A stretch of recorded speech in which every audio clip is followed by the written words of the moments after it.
Welcome, everybody. Councilmember Bob Mendez, Chair of the Council's Budget and Finance Committee. Today we're holding a session I'm calling Introduction to the Operating Budget. This is, I had been planning since after the election last summer that when we got to the budget process to hold some session, especially for new council members who hadn't been around the 27-page budget and 600-page budget book for basically an orientation session. And then, frankly, I forgot about it with the COVID-19. And after the mayor's presentation last Tuesday, I remembered that I had planned on doing that. So this session is about really how I go about trying to understand the budget document and what's being proposed. The point of today is today isn't the ask finance or ask the administration what we're going to do. It's not a day to deliberate about where we'll end up with the budget. This is really intended to be my take for the benefit of new council members, but everybody's welcome to participate, about how to understand the budget document. Earlier today for council members, we emailed around links to 3 documents that will be referred to today. And for anybody else out in the public who's looking, you can Google Metro Nashville calendar of events, which should get you to a calendar of events page for Metro. And on the entry for this meeting at 4 o'clock on May 7, there are links to the 3 documents. And they are the Finance Department's presentation that got posted last week, the budget ordinance that got filed last week by the mayor, and then last year's what is called a budget book. This year's budget book isn't out yet. We're expecting that hopefully tomorrow, no later than the end of the weekend. But for today's purposes, we're going to look at a couple pages from last year's budget book. So again, anybody in the public who wants to take a look at those, you can Google Metro Nashville calendar of events, look for the entry for this meeting, and you'll find the 3 documents that will be referred to today.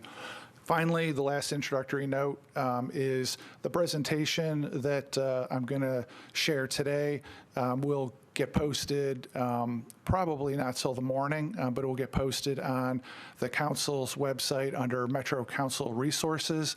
There's a link for this budget process under the Budget and Finance Committee, and you'll be able to find this presentation tomorrow. And for council members, we'll get that emailed out to all of you also. So with that, I am going to use my week-old Metro laptop to try to give a presentation. And if there are problems, you can maybe email Council Director Cooper or text me if you're a council member, and I'll try to remedy any tech issues. So to start with, here's my take on what I've done for the last several years to try to understand what's being proposed in the budget. This first slide is straight out of the comptroller's presentation that he gave to the council last November, and frankly, he described very well what I've been considering when I've been looking at the budget for the last couple of years, a definition of what a structurally balanced budget is. And that's when you have the recurring expenses match the recurring revenues. That seems like a pretty basic statement, but there's a reason why the comptroller led with that slide, and that's because we've not necessarily been doing that for the last couple of years.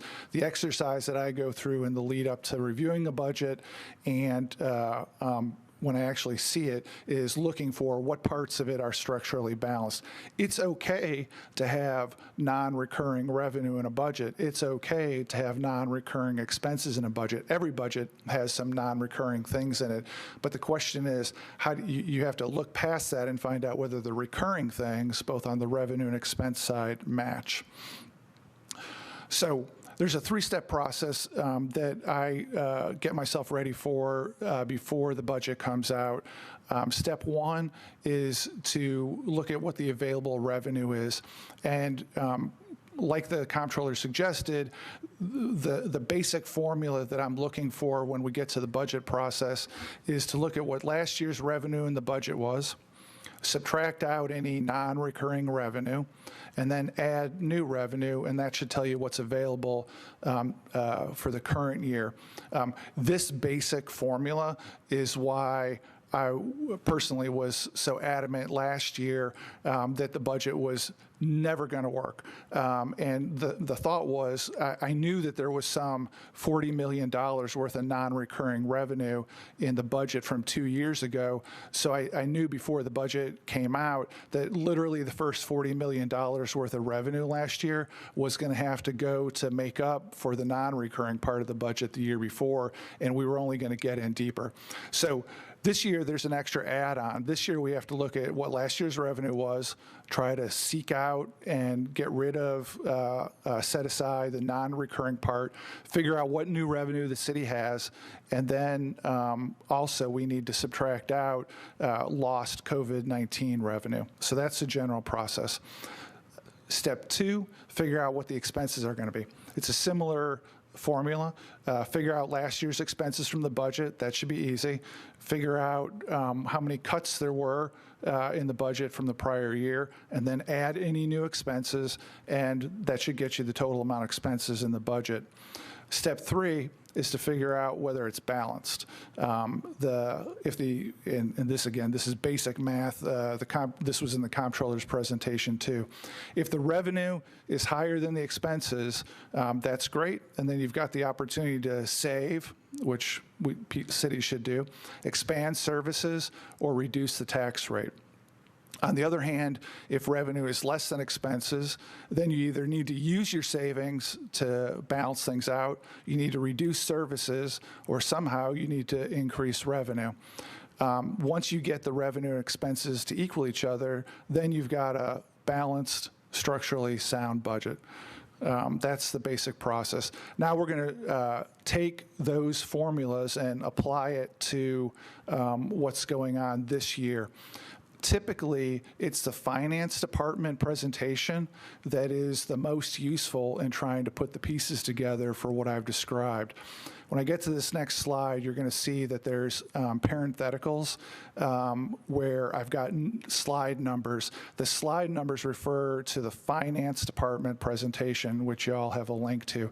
So on the right there, where it's number 23 in parentheses and number 21, 22, et cetera, those all refer to slide numbers. So on the left-hand column, you got for this step one, figuring out revenue, I've got the same things that you saw a couple slides ago, the basic formula that I want to see every year. And then on the right-hand side, I've got numbers pulled out of the finance department presentation. And here, and again, today isn't about arguing or deliberating about what the budget should be. This is about understanding what's been proposed. From the revenue perspective, I see last year's revenue, 2.331 million, which is 2.3 billion. Take out last year's non-recurring, 69.8. There's a detailed list on slide 21 of the finance presentation, detailed list that tells you everything that goes into that 69.8. Then add new revenue, 134 million, slide 22. If you did flip over to that slide 22, you would see that roughly half of that, about 70 million or so, is what I would call organic growth, new property taxes mostly because new buildings have been built. And the rest of it, about 60 million, is Mayor Cooper fulfilling campaign promises where he argued hard on the campaign trail, I heard it dozens of times, that it wouldn't be fair to ask people to pay a higher tax rate until downtown was paying its fair share.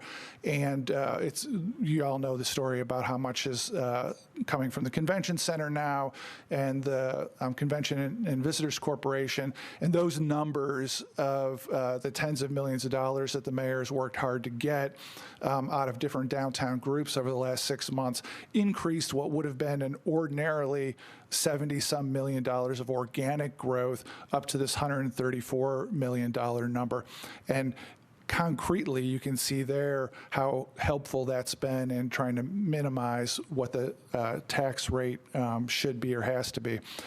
Anyhow, carrying on, the new revenue, $134 million on slide 22, equals revenue that would have been available absent the COVID-19 crisis of the nearly $2.4 billion.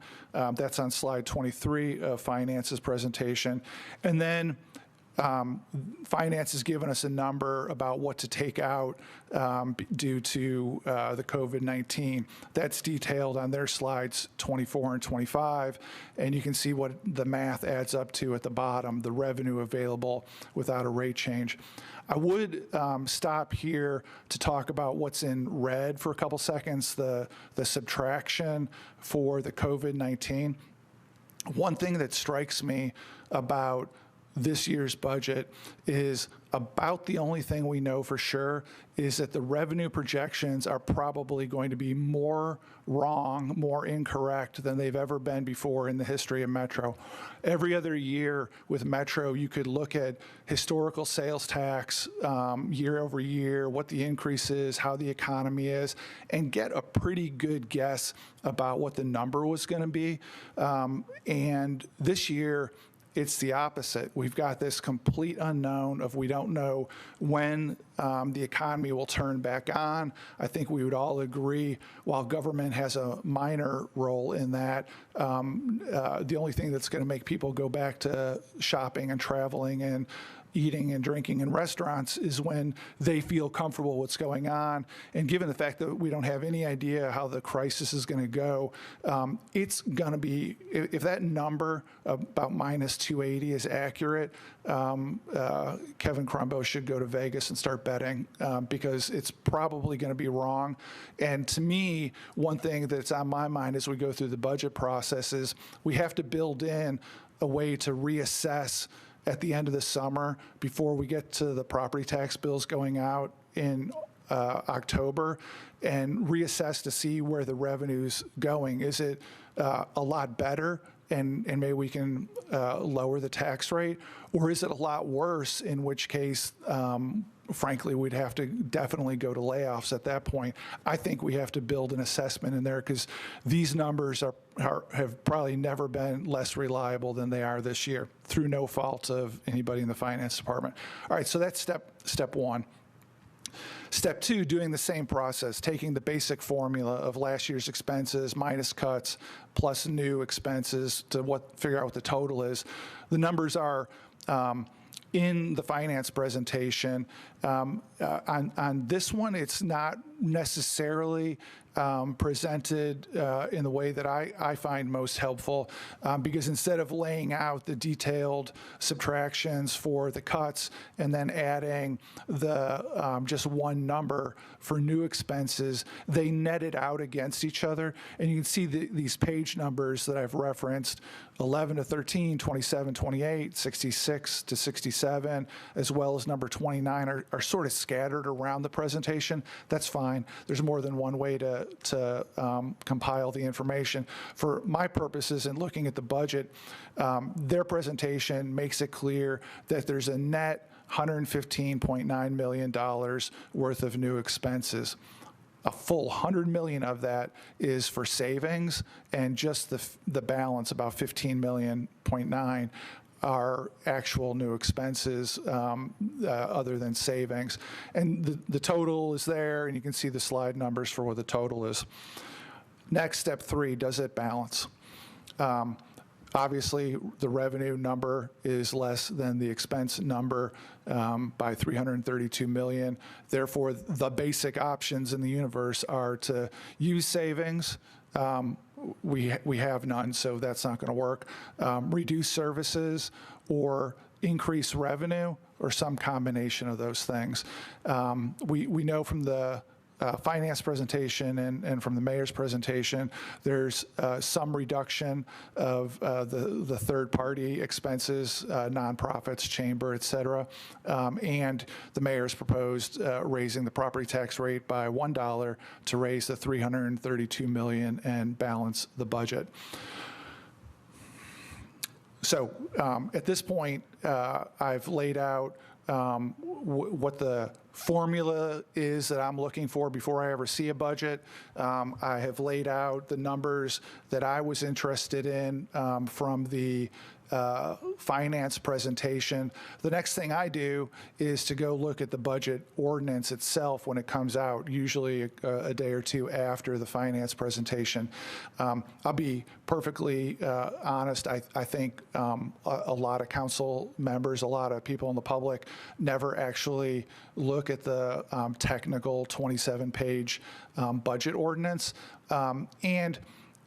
And that's not necessarily a bad thing because there's a lot of advice. But if you want to understand in detail the budget, there are things to look at that matter in the actual budget ordinance. So I'm going to go through that now, and I'm going to go to the next slide. So if you want to look at the actual budget ordinance, that's one of the 3 links. You could follow along there. From the highest level, the thing has 4 basic parts. There's 3 pages of text at the beginning, which seem always like dense legalese. There's summary information about the budget on pages 4 through 6. There's details about the general services district revenue and expenses on pages 7 to 21, and detailed information about the urban services district, pages 23 to 27. Before getting into the details of each of these, I want to remind people of something that creates confusion every year, and that is how to think about the USD and the GSD. So the GSD, the General Services District, covers the entire county. Everybody in the county gets charged the General Services District tax rate. And then the Urban Services District covers a large part of the county, and it's really just some of the edge parts of the county that are not in the Urban Services District. The only difference in services between the two are the people outside the USD at the edges of the county in some directions don't have garbage pickup or streetlights provided by the metropolitan government. Every other service, codes, fire, police, schools, everything else is the same. So most of the tax rate is loaded into the GSD where everybody gets the same services, and there's a slight difference where the USD has a little bit of a tax rate that pays for the things that are different, the garbage service and the streetlights. Okay, so the first 3 pages of the ordinance, the text part, it is dense legalese. Every year, I pull out the previous year's ordinance and see what's changed. What I've written on the next bullet points are the only things that I find of interest in here. One is it reauthorizes the Blue Ribbon Commission for another year. Second, on page 2 of these 3 pages, it expressly talks about Nashville General Hospital, that the appropriation will be the same $43.1 million that it was last year, and lays out the monthly reporting that the hospital authority needs to do to the Metro Council. And then the only really interesting new part of the sorry, I got distracted by my phone. The only thing that's new is there's some finance authority about COVID-19 where the finance director is authorized to approve certain funding subject to some conditions, and he's required to make a monthly report to the Metro Council in these first 3 pages too. Moving on to the summary information that's on pages 4 through 6. And here, this summary information's got 3 parts. I've mentioned the page number that the part is on.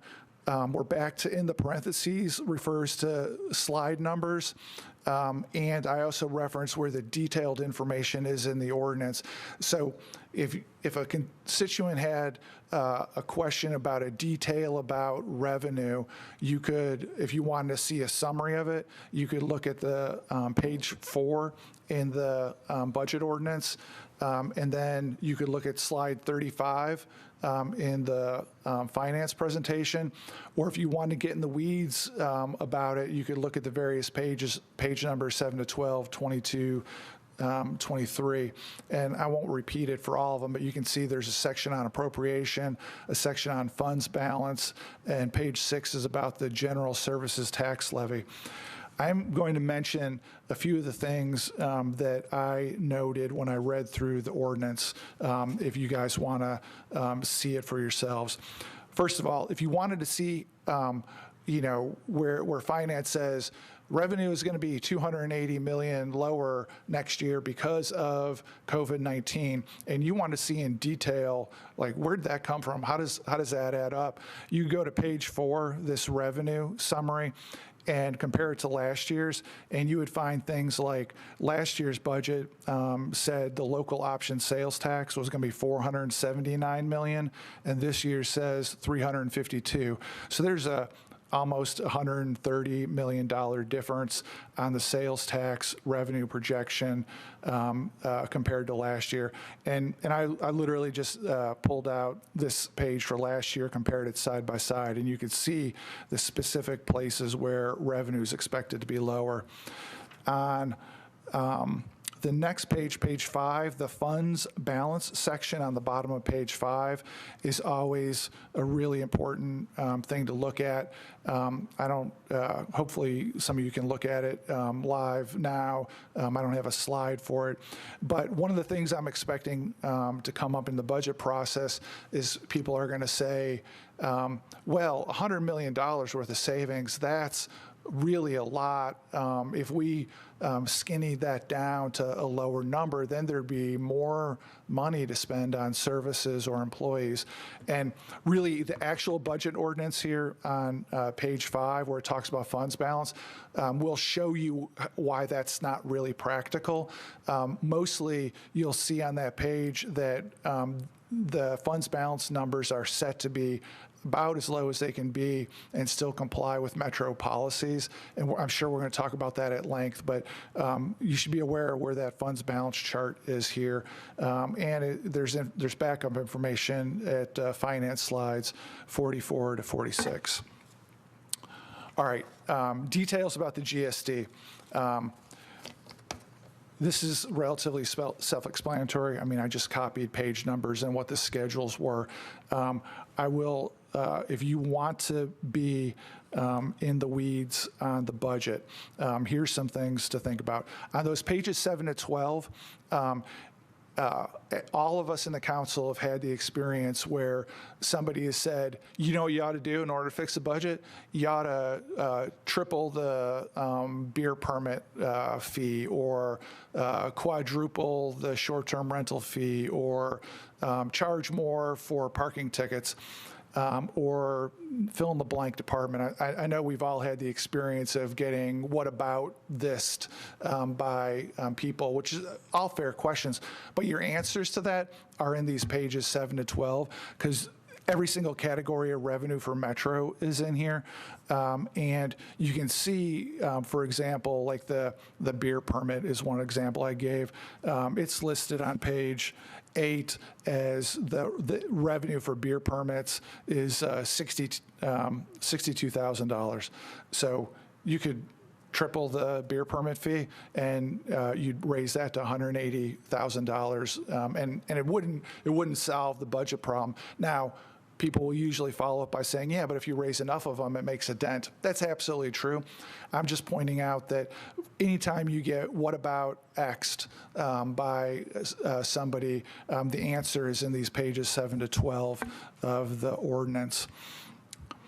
It is also, it doesn't seem like it's an issue for this year, but in previous years, the stealth one-time revenue stuff ends up getting itemized in these pages, and so it is worth, if you're looking for one-time revenue snuck in to a budget that doesn't quite make it to a PowerPoint presentation slide, doing a line by line through these pages and looking for something that looks unusual or didn't show up in the last year's budget is usually a roadmap to finding, or at least over the last couple of years, has been how now Mayor Cooper and I have located the unadvertised one-time revenue. All right, then details about the USD are on pages 22 to 27. This matches the format of the details about the General Services District, and I won't go into this in detail. You can see I referenced the slides from Finance where they talk about debt.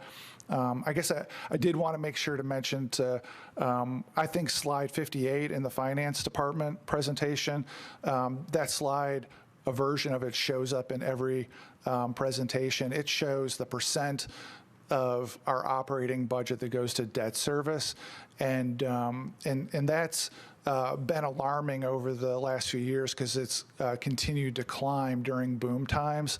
As early as the first budget that I worked on, so 4 years ago now, it was alarming then that the percent of debt that we're paying was going up during boom times. That'd be the same as a family having a great year. Everybody gets a raise. There's a bonus, more money than ever, and the amount you're paying on credit cards every year still goes up even when you have your best year ever.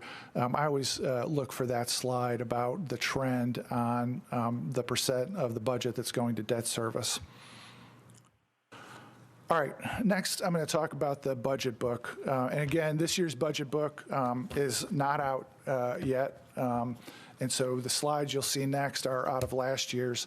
And the details I've got here about how many pages it is and the layout of it, I'm talking about last year's. I'm assuming the general format's going to be the same this year, but I don't know that. So I'm really talking about what I've looked at, what I've used in the budget book previously. This also has 4 basic sections in the almost 700 pages. At the very beginning, there's a 8-page or so summary of how to use this book, especially for new council members. You know, a 700-page budget book is going to be daunting, but look for the how to use this book at the beginning, and don't do anything until you read the how to use this book. Then there's always a long executive summary, 37 pages, and there's a bunch of appendixes, 50 pages of them at the end. Sandwich in between, last year's had 540 pages of details from 60-plus departments. So the average treatment was about 8 pages long. They range from 5 pages to 10 or 11 pages per department. The executive summary and the appendixes, it's easy to blow through those and literally never lay an eyeball or read a single word about them. And it's a lot of stuff. It's almost 90 pages. But I would strongly recommend, especially first-time users of the budget book, to take the first weekend after you get it and read through the executive summary at the start and the appendix at the end. They do a good job of orienting people into what is involved in the budget process and some basic details. Some of the interesting things in the executive summary usually is a full that I think people will be interested in this year is a full history of the tax rate in Metro since the beginning of Metro. Hopefully that's in the book again this year.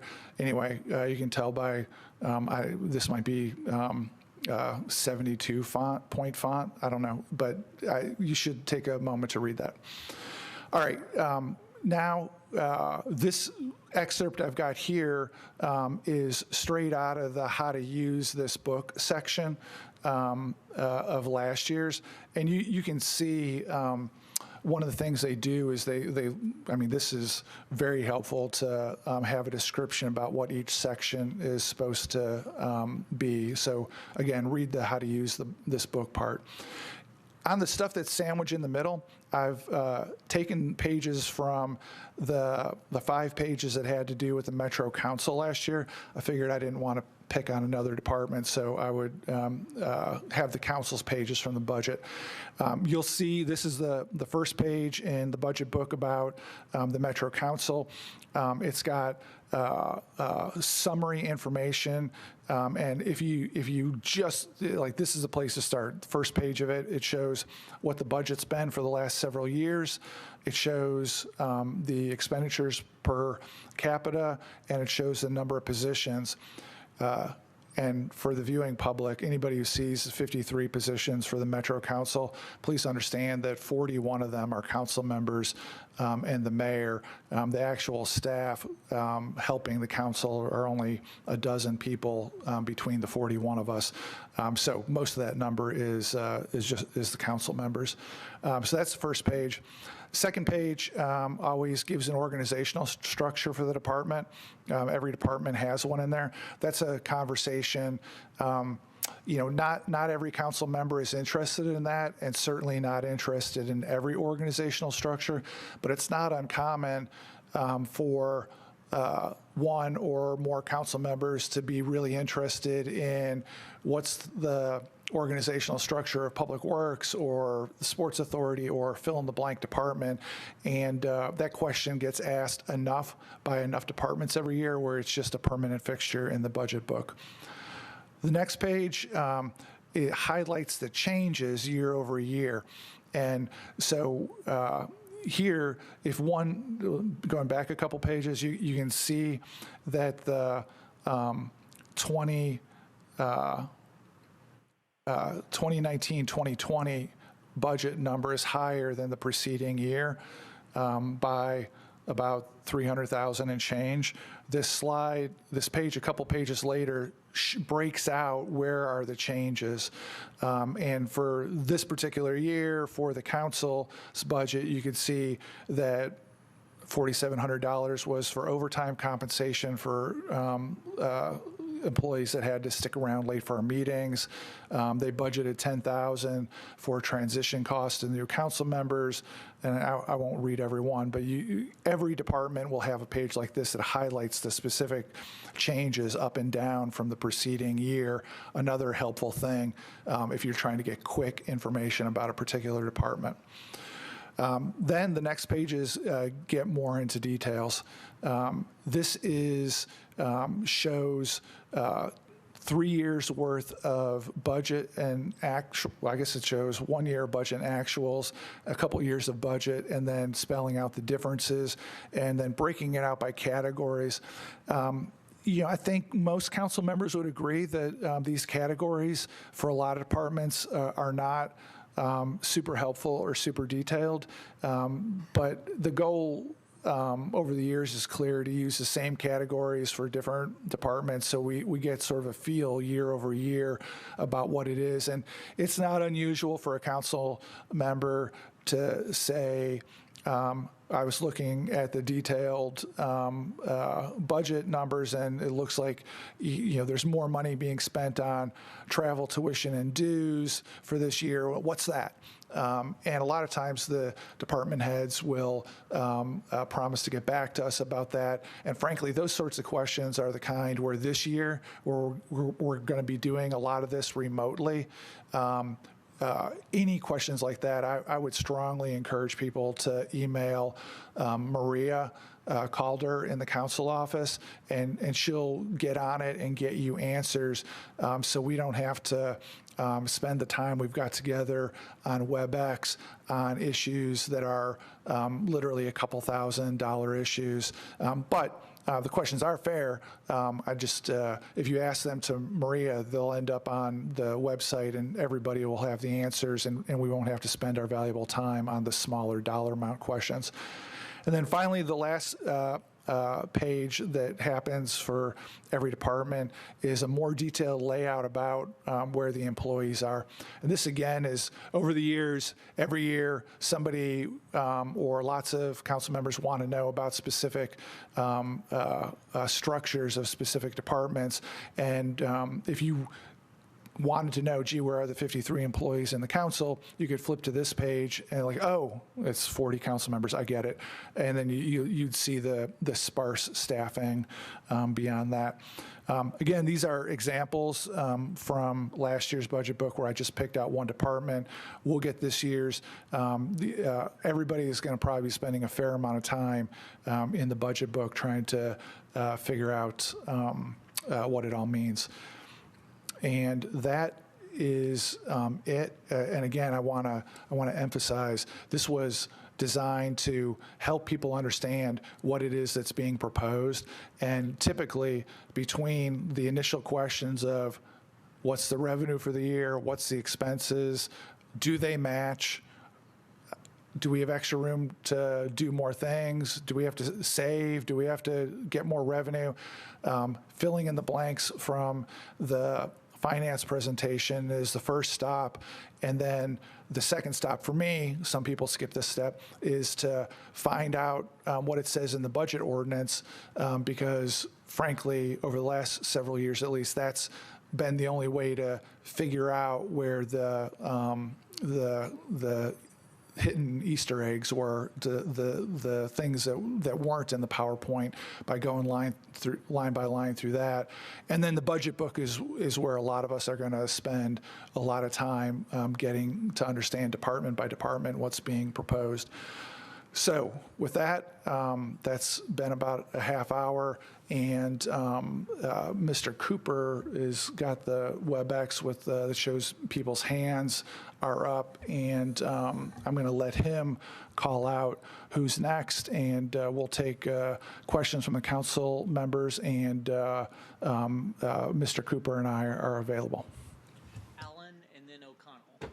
All right, Council Member Allen. Thank you. One of the big questions that I continue to get from constituents is about the magnitude of economic development payments. And, you know, people, I think, just have an idea that a huge part of our budget is quote, corporate giveaways. My question would be, maybe this is something Maria can summarize for us, where are all the places we go to, either in the ordinance or in the budget book, to find out what all those are and how they add up? And would it be possible to get a one-pager that has them all pulled together in one place? I mean, I found a bunch of them under economic development, but not necessarily all of them. And then the tax increment financing is kind of mysterious and shows up other places. Well, so that's, I'll have an ask of Mr. Cooper about that at the end. That is difficult. I'll tell you my sense of it, and in the operating budget. Well, let me back up. The first place I go on this to try to understand the full universe is the audit.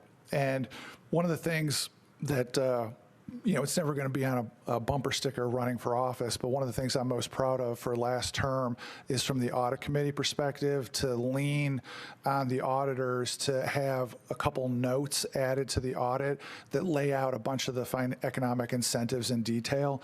And Maria from the council's office can point people to where to find that in the audit. But there's a detailed list in the audit of the economic the employee credits, payments in lieu of taxes. There's a separate note on tax increment financing, and it's boring. It's accounting-ese. It is difficult to summarize in just a couple bullet points, but everything you could possibly want to know about economic incentives is in the audit, fully disclosed. For me, knowing what's in the audit helps push me to know what to look for in the budget. And I think you actually captured it, described it well. If you're looking at the actual ordinance, page 15 has a section called Regulation, Inspection, and Economic Development. And most of it is in there. There are things that are in the section that begins at the bottom of page 15 called recreation, cultural, conservation, and community support that some people might consider to be economic development. As you know, council member, different people interpret that different ways. But between tax increment financing, which has specific line numbers, and those two sections, both on page 15 and a little bit into 16, have most or all of what I think is the operating budget impact. The wild card there is that one item of economic development is the participation agreements we do for infrastructure around projects, and those don't show up in the operating budget. Those are long-term borrowing, and so it's a piece of the bond debt. And one thing that I ran out of time last term on the audit committee is trying to, as the city shifted, the administration shifted more from TIF, tax increment financing, to participation agreements, I think it becomes important that there's some place in the audit that lays out the amount of participation agreements and list them in detail. So somebody could do the math of, well, those add up to X number of millions of dollars and it's all been bonded out. And so that's roughly Y amount of debt service. And I use a rough rule of thumb of, I think all the active participation agreements we approved last term, and I really don't think there's more than 15 million of them at the high end. Mr. Cooper says it's less than that. And so even if you rounded up and said it's 15 million and you figured out what that was paid over 30 years on tax exempt bonds, those things just don't make a big difference to the operating budget. That's a very long-winded answer, and I would like to ask Mr. Cooper if he could take a crack at having Maria summarize those places to look. She's on the call here too, so she'll. Great. Mr. Cooper says they'll work on that. Awesome. Thank you. Councilman O'Connell? Good afternoon, Councilmember Mendez, Mr. Chairman. Thank you for the opportunity to do this. I've got a few questions. I'm happy to do one, yield, and see if we come back and, if need be, get some in writing. One of the biggest I've got, considering how much just overall volatility there is, there's no way to separate this year budget process from sort of local, state, and federal response to COVID-19. I mean, certainly, the mayor's state of Metro, the actual budget presentation contains some of the history of how we got to this point in a general sense as a fiscal state of affairs. But I'm wondering, do you have either role of chair, or do we as a council officer, does the finance department have some way that we as a council can track and understand the federal and state opportunities that are available, how seriously any of those that are relevant have been considered, and whether they've been rejected or incorporated in any way? There were a couple parts of that. I'm going to take a crack at it. And Mr. Jameson is here, so I'm going to ask him to do something for us on part of it. It's inevitable that through the budget process, we're going to have to talk more about the federal money, both in the CARES Act and through other federal departments. I've become convinced that the mayor is right and the finance department is right when they say the CARES Act money, for the most part, doesn't do anything for the operating budget. I get that. I believe that. I'm sure that's right. Things like a treasury. Right, but we have seen there is some impact. The MNPS is going to get $26 million, not from the CARES Act, but from the Department of Education. There's some amount of money that's going to WEGO from the Department of Transportation outside of the CARES Act. And one reason we really need to know about that is because that's all one-time money, and when WeGo doesn't get 20-some million next year, like we're going to have to fill that in again. We get a break for 1 year only, so we need to know about it for that reason. And secondly, to I think your broader point, a lot of the CARES Act money's got to be spent by December 30th or we lose it. And I don't think any of us in the council want to blow May or June without having any idea what that money is being spent on, and what the public conversation is, who's deciding how to spend it. These are all things that are not, I think, visible to us. And so I would like to ask on behalf of the committee and probably the full council, Mr. Jameson, if we can get some sort of update about the various pockets of federal money, how much of it there's been decisions about how to spend, how much is left to decide, because I think we're going to need to know that to orient ourselves for the budget decisions. I got absolutely from Mr. Jameson. Yeah, I think. No, and I will talk at the other stuff out there because I know there's been a memo on state grants. I know the Treasury and Federal Reserve have combined some stuff, and I want to make sure that stuff is being tracked in a way that we can also keep up with it. I totally agree. Who's next? All right. I got a question by text message that I'm going to answer real quick from a council member who said, can you talk about where targeted departmental savings show up? Short answer is there aren't any targeted departmental savings required this year. So I could show you where it was in previous years, but there aren't any targeted departmental savings required this year. And with that, I will hand it over to Councilmember Hurt.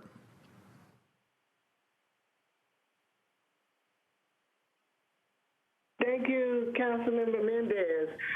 If you could, I've had several constituents email me, and I actually had one to just call me, and they have the understanding that the mayor's proposal for this property tax increase is recurring every year, that it's going to be raised $1 every year. Could you clarify if that is the actual intent, or if this is a temporary or one-time increase? Sure, I'll clarify. For this current fiscal year, the tax rate in the combined tax rate for the GSD and the USD is $3.15.5, and the mayor is proposing that it go up by $1 to $4.15.5 next year. As we learned last term, we have no ability to set the tax rate for more than 1 year into the future. By practice, habit, custom, Metro, the mayor, the council has kept the tax rate the same for multiple years at a time. It used to be more like 3 or 4 years. Now we're on 7 or 8 years. And so the custom and practice is that the rate will stay the same, $4.15.5 for some number of years, but there's no requirement for that. Every year the rate gets set separately. The mayor has not indicated any intention whatsoever about what the tax rate would be for fiscal 2022. I would observe, so it's only set for 1 year, and there's been no statement from the mayor for any subsequent year. I would make the observation that because I feel like we can be almost certain that the revenue projections are wrong because of the volatility in the economy right now, it is highly likely that when we get a year from now, the rate is going to feel wrong. I have no idea to look in a crystal ball about whether it's going to feel wrong, high or low. And there's also going to be a property reappraisal when we get to fiscal 22. And so I would say people should whatever tax rate we pass now is highly likely to last for 1 year, and then it's almost certain it'll be a different rate because of the reappraisal and because of the volatility in the market. I just don't have any visibility, and the mayor's made no comment whatsoever about whether it would be higher, lower, or anywhere in between. Thank you. Thanks, Council Member. Council Member Glover. Chair. And Chair, if you could, you may want to direct this question to Councilmember Allen. I think what she may have been asking for, I was trying to understand it, but if I'm not mistaken, I think we got a page breakout, or maybe it was a two-pager. I can't remember. I was trying to find it here real quick from Matt Wilshire, where it laid out all the incentives and things of that nature. That may have been what she was asking. If so, then I think that'd be something for Maria to have and maybe like and working from there. Thank you, Chair. Thanks, Councilman. Director Cooper is agreeing that there is something like that, and he'll get Maria to send out the link, and then we can all take a look to see whether that covers Councilmember Allen's question or whether there's more to gather. Thank you for that. Who's next?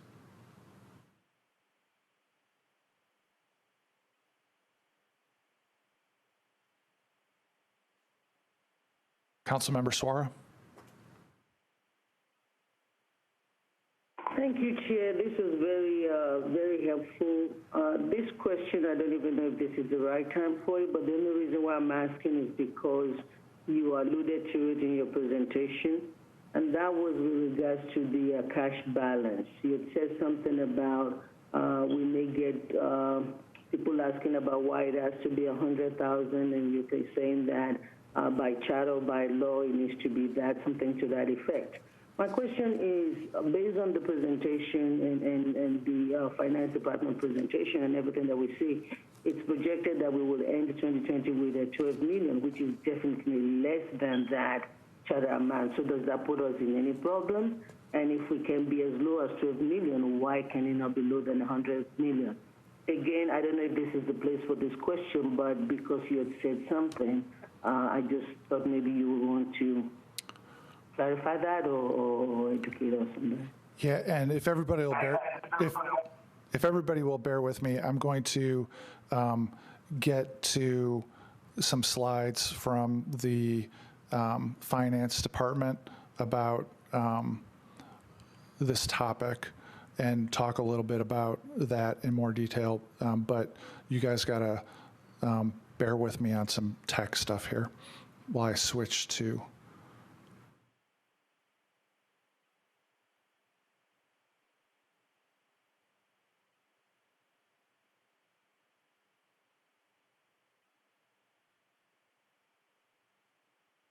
And I'm going to check with Mr. Cooper of my showing the finance. You are. All right, thanks. All right, so pages, slides 44 to 46 of the finance presentation go into some detail here. And so slide 44 here shows the $99.9 million of cash and fund balance restoration. And let's do some quick math here of, I don't have my calculator, but I did this a few days ago. Hopefully I'm not wrong. The mayor talked in his presentation about ending the year of having $12 million in cash and fund balance. And $12 million, if you divide $12 million divided by into a $2.3 billion budget and try to figure out how many days of cash that is, I got that it was about 2 days of cash.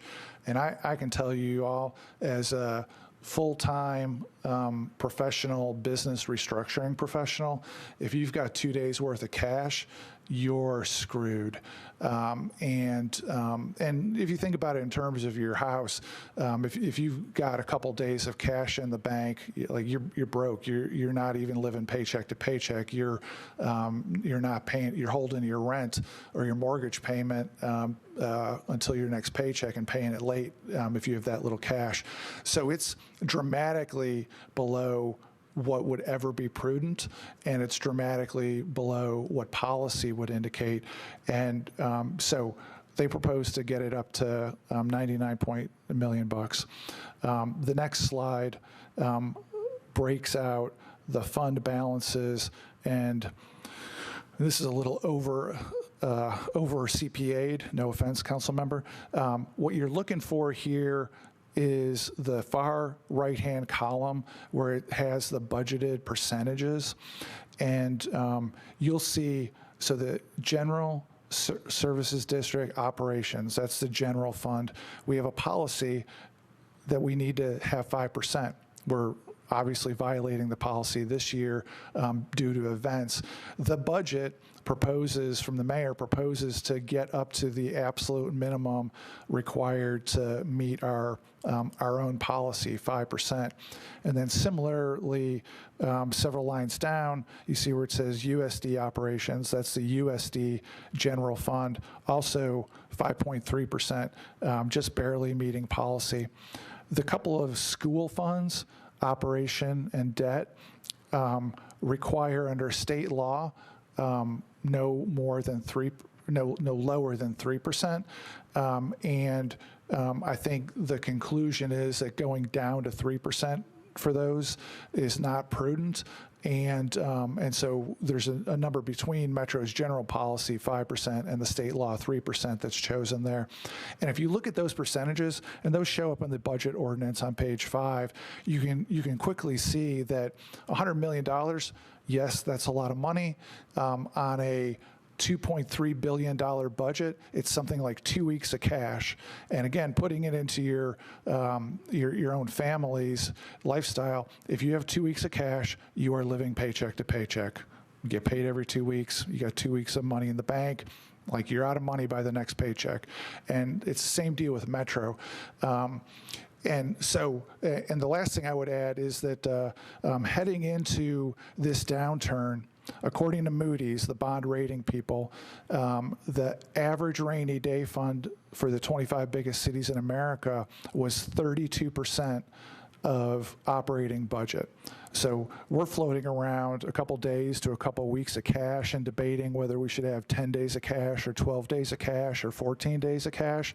Meanwhile, the average city, average big city went into it with a third of a year, 32% of a rainy day fund. If we had had the average rainy day fund, we would have been sitting on $700 million.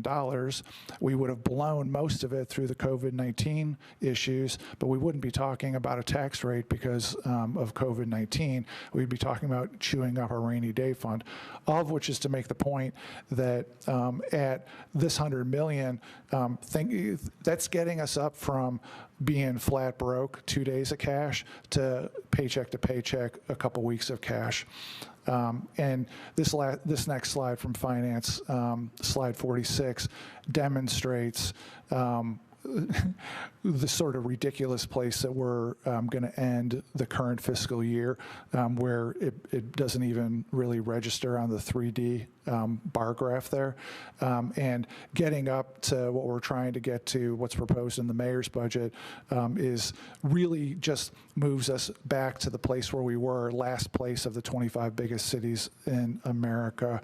And I'm sorry for making that such a long answer, Councilmember. Any follow-up?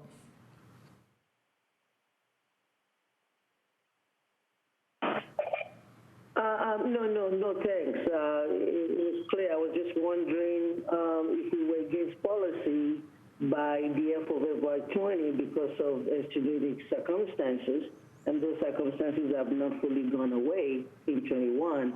Just a thought. But thank you. What's it? Councilmember Benedict? Thank you, Chair. Simple question. I just want to recap those numbers. GSD operations and USD operations need to keep a 5% fund, and school operations is a 3% fund at a minimum. Is that right?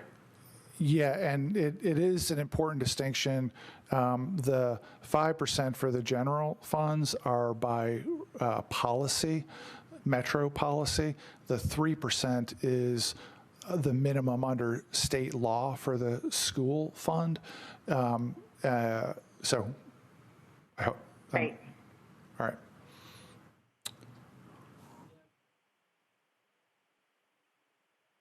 Okay.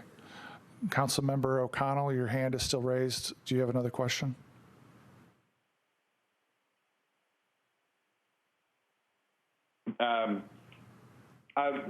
Kind of, again, in terms of how we track and understand some of these things, because I know there's going to be, and I know the Mayor's Office of Metro Finance have already spent the new revenues, right? We've seen some of that work already this term, you know, and we've already been engaged in efforts like target savings. But if we think about, you know, because one of the questions I've gotten from both but also people who are, you know, doing the community level work of for savings. How do we understand from just looking at the budget book the contributions that are, you know, effectively operating social services functions with intent from Metro, whether that's by a contract or, you know, amount to a de facto contract, right? I'm aware of services, you know, as a result of the contributions from Metro. Is there some way to interpret that through the cuts that are being made? So, Councilman O'Connell, unfortunately, for some reason, every time you got to a verb, you cut out. So I heard all the nouns and none of the verbs. Yeah, sorry. All right. I want to know if we can try not direct contributions to nonprofits are, you know, how we understand funding amounts, whether those are direct things that Metro has tried to engage a social service function specifically. So I'm going to try to interpret your question and then tell me whether I'm close, because you were still breaking up a little bit. I was hearing the question to be, is there a way to understand the value of what Metro is getting from the nonprofits? Is that right? Yeah, that's a good way of saying it. Like whether or not we have a contract or have just been doing something with intent that has effectively amounted to a social service in the community that might be at risk, right? And so an example I gave was of clinic services related to, you know, provision of service to a homeless, that kind of thing. Well, I guess I'm going to ask Mr. Cooper to consult with Maria to figure out whether we can come up with, and finance, figure out whether we can do something to address that. I'll tell you one question I've got pending with finance that I'm hoping to get to the answer to, because I'm sure we're going to burn. I don't mean burn. We're going to invest a lot of time talking about something, and that is the proposed cuts to various nonprofits and other third parties. And part of the finance presentation makes clear that some of the nonprofits who are having their appropriations cut in the proposed budget, it's anticipated that there may be federal stimulus dollars that fill that in. And even for if there were a council member that absolutely positively was their number one objective was to get fill in the blank nonprofit fully funded, well, if the federal government money for stimulus is taking care of it, then we don't have to worry about it for this year, maybe next year, but not for this year. And a pending question I've got to finance is to get a breakdown of which of the nonprofits that are being diminished on their appropriation, where there's confidence that there's federal dollars there. And I guess baked into that is, while I don't know that we have a comprehensive resource somewhere that says exactly what each one is doing for us. I think a lot of us at least have a gut sense of whether we think there's a valuable service being provided or not. Does that help? That is very helpful. Thank you. Councilmember Cash? Yeah, Councilman. I have a couple of questions. You kind of touched on this some, but I want to make sure I understand. You kind of talked about, like, we'll be talking about possible, federal and state monies that could come in.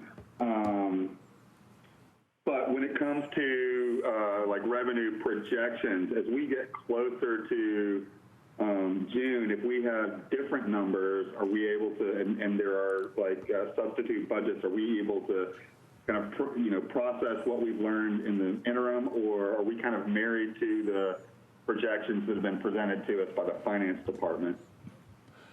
I'm going to let, I think there's a charter issue involved there that Mr. Cooper can describe. So by charter, only the finance director can set revenue estimates.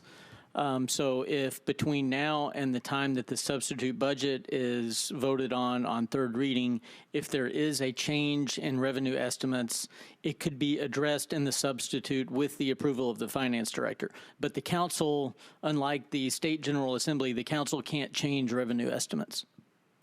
Thank you. That matches my understanding. You said you had more than one question. Go ahead. Yeah. Just, I guess this is kind of more of a, like, I understand what the rules are based on sunshine, but just kind of as somebody who hasn't been through this process as a council person before, just to kind of get a sense from those who have, like, does the communication that we have over, especially like competing substitute budgets, look any different than what it has, or is it just we get the same amendments and substitutes and letters from councilmen or council members? I guess that's my question, is what does the communication among us as we come to a solution look like? Does that make sense? Yeah, it does, and this is a good opportunity to talk about process. So we discussed a little bit at Budget and Finance Committee earlier this week. The last couple of years have been an evolving process about substitutes, and 2 years ago there were a total of 3 budget options. Last year it was 5 or 6. I don't know how many there are going to be this year, but the fact that there were 5 or 6 last year, and several of them came up within the last week before the final vote, created difficulty. I mean, everybody's entitled to do what they want to do on the legislation front, but it created difficulty in finance having the bandwidth and the time to create that many budgets, because it usually takes them a week or so to do it, to do one. And then there's also a understanding deficit of 40 council members and a vice mayor were, doubled the number of budgets in the last week, and it was hard to understand. Some things being put in place this year to facilitate our understanding and the process and the public's understanding if we get multiple budgets again. Number one, finance has insisted, is the right word, over my objection, on setting a deadline that they need to get information about a substitute budget. Mine, as Budget and Finance Committee Chair, or anybody else's, that they need to get the information by a certain date in order to process it and turn it into a legitimate, fully functioning, all the numbers add up budget document. That deadline is May 13, next Wednesday, 4:30 p.m. And so that'll be the deadline for finance, or for the council office to get the information. Mr. Cooper will get it to finance by the 15th, and then the finance department will have a couple weeks to get those things turned into substitute budgets. Hopefully this year, council members get those if they wish to introduce them, get them out in the public soon enough for council members to absorb them for more than a day or two. And my intention as Budget and Finance Committee Chair is I informally, just myself last year, put together a one-pager that showed the important differences between the choices. This year, with me being the committee chair, I'm able to ask either finance or the council office or both to formally put something together that shows hopefully the key differences in an easily digestible way. And that's the with the caveat that plans only last as long as it takes to start implementing them. That's the plan for trying to make the process work better if there are multiple budget options. Thanks, that makes sense. And Mr. Cooper reminded me, there was another component that I didn't answer. So we cannot communicate offline. Legally, we have to be in a public meeting. Every year, we schedule a few what we call work sessions to hash stuff out. We have on the calendar that's available on the website. It's been emailed to everybody previously. I don't remember the dates, but there's 2 work sessions penciled in and an optional date if we need a third one. And those work sessions are scheduled to be after we've had the departmental hearings, and that's usually where if somebody wants to take from one appropriation, add to another appropriation, move money from one pile to another, that's the time where they get to publicly discuss it with the rest of the council. Thanks for reminding me about that. Anything else, Councilman Cash? No, I think that's it for now. Thanks.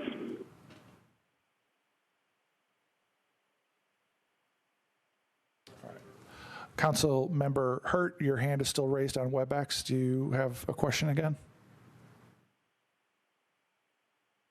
No, I'm sorry. Oh, that's all right. And Councilman O'Connell, your hand is still up on WebEx also. My last question right now. So thank you, Mr. Chairman. The one question I've got, and again, this kind of comes from some of the feedback, concern questions I've gotten from constituents and small businesses with footprints in District 19. Able to ask our office or Metro Finance for visualizations here. Like, do we have any capacity to kind of generate things that can help us have the public conversation? I'm thinking of things like you mentioned, having a tool that show comparisons of potential budget proposals. I think it could be helpful to understand, for instance, like if we were going forward with a revenue budget proposal and no property tax rate increase at all, what would that mean in terms of potential employee and services cuts, right? What would it mean if we did the maximum amount under, like how much revenue would we have to consider offsetting some of the gaps that have opened up in this budget, like offsetting adjustments if we went to a charter allowance for the property tax rate, those kinds of things. I think being able to have the data visualized would be really helpful for the conversation. Do we either in the council office or maybe on Metro Finance or even planning have some kind of capacity? What I would ask is I'll have Ms. Calder follow up with you about what some of those specific examples and see whether there's something we could come up with. The one thing that comes to mind on that is that I have wondered whether it's possible to figure out what I know there's not necessarily an average employee, but what the average employee compensation is. So if for example, somebody wanted to cut $10 million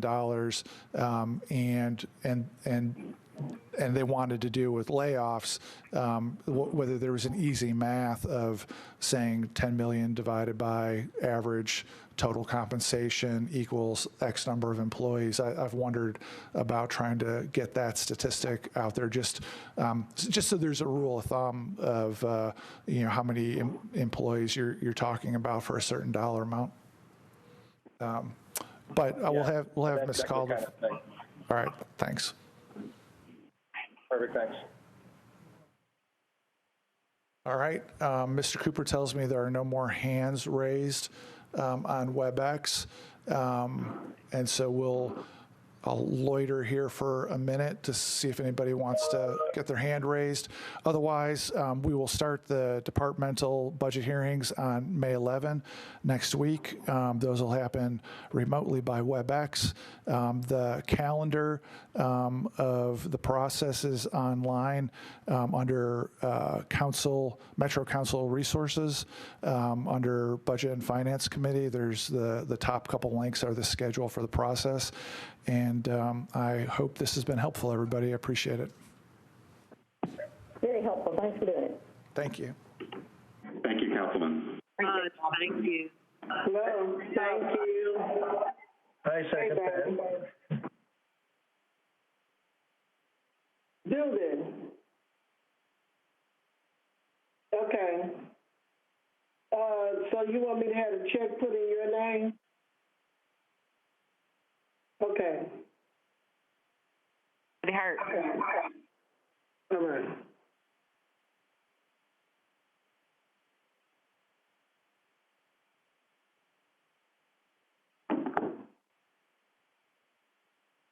Hello? Nothing, what's going on with you?